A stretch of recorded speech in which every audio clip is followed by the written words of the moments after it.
Hello and welcome to my channel. My name is Nurit and I'm speaking with you from Budapest, Hungary. Today I have no guest. I will be speaking myself. And this video is in response to a comment that was made on my previous YouTube video. It's called Jesper's Awakening. And Jesper speaks about his awakening, and he also talks about how after his awakening, emotions started to come up and all kinds of stuff that he was needing to face and deal with and integrate with. So the comment that came in is by Sarvin. I hope I'm pronouncing your name right, Sarvin. So this video is dedicated to you. Thank you very much for a wonderful comment, because your question is very important. And it says, I had an opening in my mind after a silent retreat. However, coming back home, I've been dealing with a lot of dark, murky energy inside me that hates itself. I feel my mind may go crazy in this process. Could you please talk about working with shadow energies in a video? Do you have any suggestions? Well, do I ever? You just described in your comment exactly what I've been going through for a few years. It's getting a lot better, so I can assure you this does pass. But we need to understand a few very important principles here, facts, I should say. First of all, from the moment we were born, we were taught to suppress how we feel. Boys don't cry, girls should behave and be polite, don't burp at the table, certainly don't fart. I mean, the list goes on and on and on. And in school, we've taught to suppress, we're taught to learn to listen to somebody else and not to focus on what we feel. Then we get to a spiritual path, because life is just so hard sometimes, especially when we've been suppressing everything. I mean, we all came here to this world as pure consciousness, and somehow it was beaten out of us. And at some point, for some people, this gets very difficult. So we go to a spiritual path. And in many spiritual paths, most spiritual paths are in duality. They're mind-based paths to help calm the mind, to help with relaxation, as does meditation and retreats. And they're wonderful for that point. But what's important to understand is that what Gabor and I are all about is not spirituality. It's awakening, it's transformation. It's rising above all the spiritual stuff, all the mental stuff that we go through in life, and transcend it and live at a different level, a different platform of living, in which the mind is not the ruler, but consciousness is. Now, once consciousness is awakened within us, once we have a shift in awakening, we really need to forget everything that spirituality taught us. This is right, this is wrong. Spiritual person should not show emotion. A spiritual person should be sitting in bliss all the time and just enjoying life and watching life flow, or I don't know what they say today. I don't exist, I do exist. There's so many spiritual concepts out there, and we all go from one teacher to another. And I'm saying this because I've done it. I've done it myself. I was in several teachings for many years in which I wasn't allowed to show any emotion. I wasn't allowed to talk about anything negative. In fact, when I got divorced from my husband, or when my brother died, which were two events that were quite devastating for me, many of my friends left me, wouldn't have anything to do with me, because they didn't want to pick up on my negativity. And this is how we live, and this is how I've lived for most of my life, suppressing, suppressing, suppressing. I think there's even a term for this called spiritual bypassing or something like that, but I don't want to get into the psychology.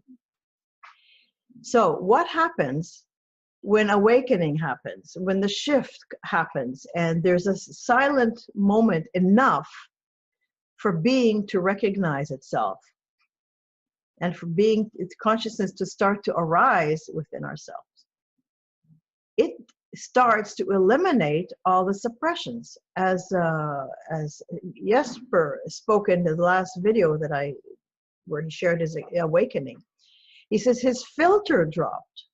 That's the filter that keeps us suppressing everything. Something bad happens or something negative in our environment, our templates wake up and our radars go up and we're in a fight or flight situation.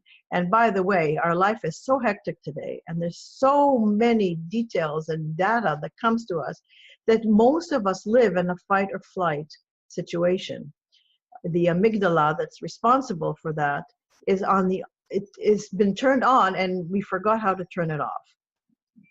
So we're consistently suppressing and running away from what we think is dangerous, what we think is bad. But these filters drop when there's an awakening. And what happens is not always very pleasant. That's why Gabor and I often say awakening is not for the faint-hearted.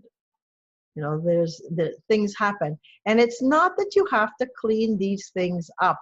You don't need to do any of that. That will happen on its own. You don't set a time, okay, from 5 to 6 today, I'm going to work on my jealousy or whatever. It happens. It comes up. And you're cleaning up stuff not just for yourself, but for the environment, for your generation, for I don't know who. And it doesn't matter. The point is, don't be afraid of it.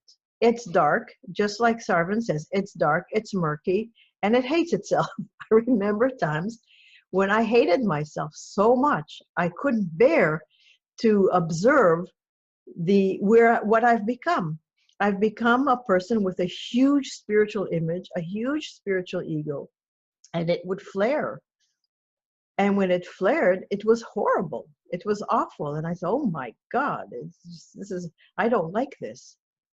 I've had times when I didn't want to exist. I used to cry and cry and cry and say, I don't want to exist. I don't want to exist. I don't want to exist. But who is saying that? It's the mind. It's the templates that are starting to get revealed, starting to unravel themselves in order to give themselves up, in order to leave us. And we have to allow them. We don't need to do anything with them. There's nothing to do with them. You don't have to bypass them. Of course, you don't bypass them. You don't have to suppress them. What you bypass is the mind that tries to interpret them. The mind that tries to get involved with them and add another layer of self-image. Poor me, I'm now having a dark night of the soul and I'm so miserable. And why did I start on this on this path anyways? We'll try to get off if you can. Once you have the shift, forget it. You can't go back. Because this awakening, this shift is what's real. The other stuff isn't real. And believe it or not, the universe is moving right now in a direction of getting us to be real. It's moving in the direction of unity. It's moving in the direction of transformation. Enough of this duality stuff. Of course, we live in duality, and of course, we have to integrate into it, but from a different place.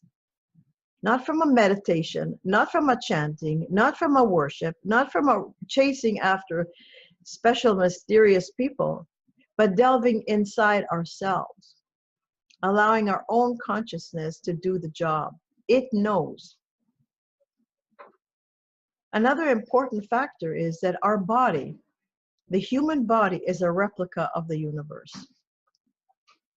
Gabor explains this very well in his book, Functional Silence, Demystifying Awakening for the Spiritually Exhausted.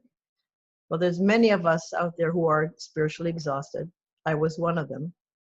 And I write a lot about this in my book, The Blind Leading the Blonde on the Road to Freedom, Confessions of a Recovering Spiritual Junkie.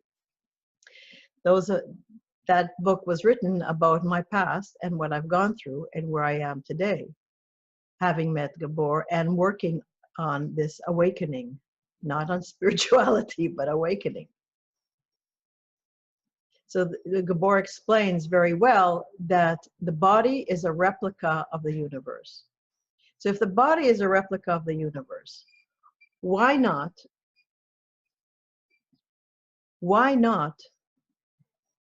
put your attention in the body? Why not attempt to feel the inner body? When we do that, we are one with the universe. And the universe knows what we need on our path. We don't have to second guess it. We don't have to analyze it. We don't have to explain it. We just have to be. Just be with it. Something comes up. Welcome it. One thing that I've discovered over the years with Gabor, when all this stuff was coming up for me, and believe me, I came with a lot of baggage from years and years of suppression, spiritual suppression. But one thing that has come to me is that these emotions, this stuff, this murky, dark stuff that comes up, is not our enemy. It's a catalyst. And again, Gabor explains this very well in his book. It's a catalyst that we can use to deepen presence. And it's a very important point, because one of the things that he says in his book is you don't need to fix the catalyst. So when a catalyst comes up, a murky emotion, a negative emotion, fear is a big one, anger is another one. When these come up, don't see them as an enemy. It's an old friend that's been there. It wants your attention. It wants your presence. You don't need to give it your attention with your mind. You don't need to analyze it with your mind. You don't need to be afraid of it. It's not unusual. It's totally natural. What you do is you go deeper into your body. You become very still and present.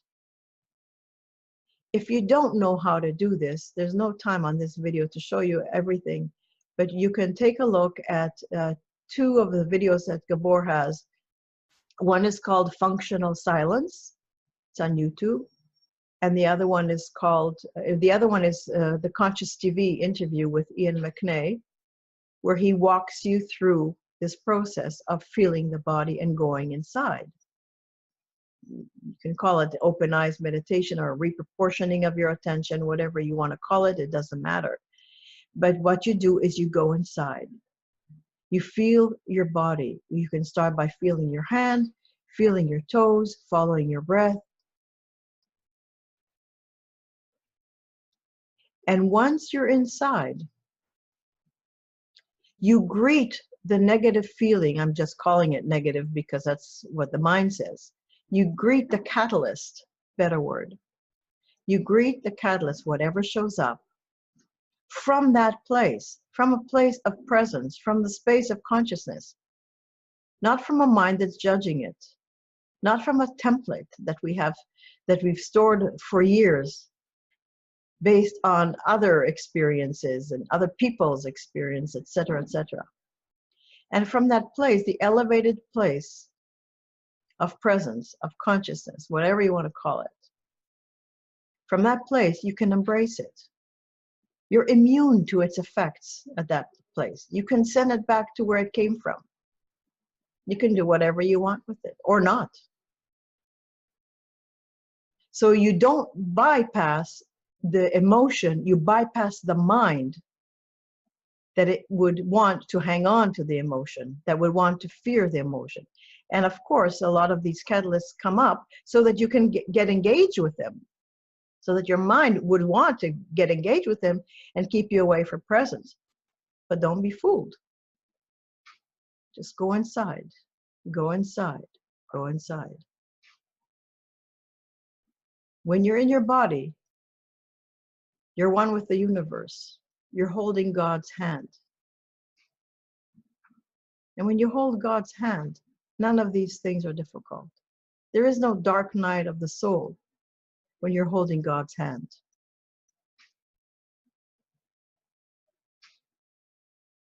Thank you. I wish you love and peace.